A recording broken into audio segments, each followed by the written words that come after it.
Hi guys, good morning, good morning. So ayan guys, pangalawang harvest natin today ng sitaw. Ayan, si Ricky Brown.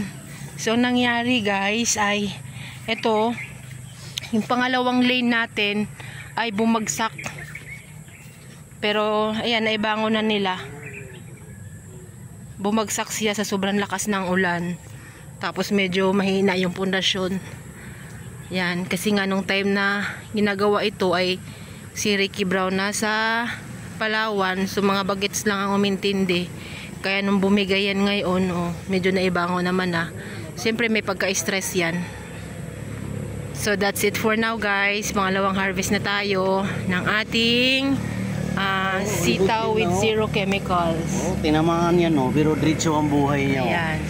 So ito yung sinasabi ni Ricky Brown na tinamaan yung sitaw, may kumagat. Pero tuloy-tuloy pa rin na maganda sa dulo.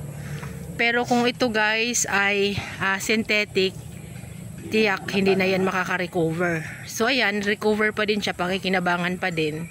Pakbit mo. No, pwede pa siya pang pakbit or pang personal na use. So as of now, ayan yung ating mga reject.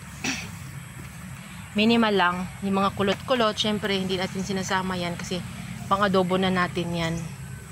So hindi tayo magtatagal dahil tayo pupunta ng Nakar. At late na nga tayo sa ating activity. So, available yan guys kay dyan sa store sa bayan kay Lisa Sumailo or kila Edwin Sumailo. Dyan available ang ating sitaw na organic o sitaw na zero chemicals. Dyan po yan guys sa Gomez Street. So, ayan. So, that's it for now guys. Follow for more.